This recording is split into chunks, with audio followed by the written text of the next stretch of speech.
आता बघूयात मुंबई पुण्यातील टॉप 9 बातम्या।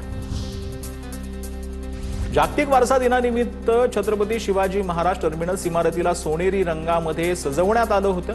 18 एप्रिल हा दिवस जागतिक वारसा दिन म्हणून साजरा केला जातो। मुंबईत उद्यापासून 5% पाणी कपात। जलभोगद्याच्या क्लोनीकरणामुळे आता 20 ते 27 एप्रिल दरम्यान पाणी कपात। कुर्ला, चेंबूर, घाटकोपरसह दक्षिण मुंबईतील अनेक भागात पाणी कपात लागू होणार।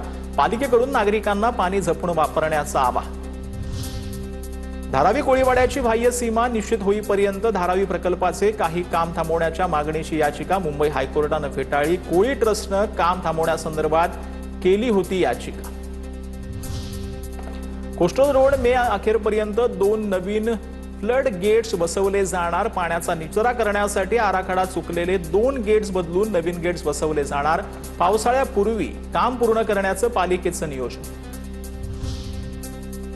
मुंबईच्या उद्यानांमध्ये पर्यावरणपूरक सुविधा वाढवण्याच्या दिशेने पालिकेचं अभिनव पाऊल। शहरातील काही निवडक उद्यानांमध्ये सौर ऊर्जेवर चालणारी बाकडी बसवण्यात येणार।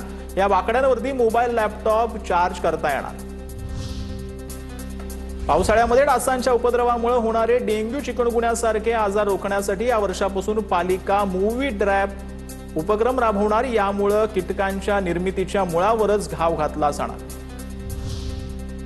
पुणे जिल्ह्यामध्ये लेक लाडकी योजनेअंतर्गत एप्रिल 2023 नंतर जन्मलेल्या 9482 मुलींना मिळाला लाभ। 3 वर्षात सुमारे 4.74 कोटी रुपयांच्या निधीचं वितरण। टप्प्याटप्प्याने आर्थिक मदत दिली जात असल्याने योजनेला नागरिकांचा चांगला प्रतिसाद। मुंबईत गॅस टंचाई मदतीसाठी नागरिकांचे पोलीस नियंत्रण कक्षाला फोन। गॅस संपल्याने नागरिकांची अडचण। औषधासाठीही पोलिसांना फोनाफोनी। पोलीस नियंत्रण कक्षाची डोकेदुखी वाढली असून नागरिकांकडून मदतीसाठी कॉल्स वाढले। मुंबईमध्ये लोकमान्य टिळक टर्मिनसच्या गावी जाणाऱ्यांसाठी मोठ्या प्रमाणात गर्दी पाहायला मिळते। उन्हाळ्याची सुट्टी मुलांना लागतात। चाकरमानी गावच्या दिशेने रवाना झालेत। कोणताही अनुचित प्रकार घडू नये म्हणून रेल्वे पोलिसांचा मोठा बंदोबस्त जो आहे तो तैनात करण्यात आला।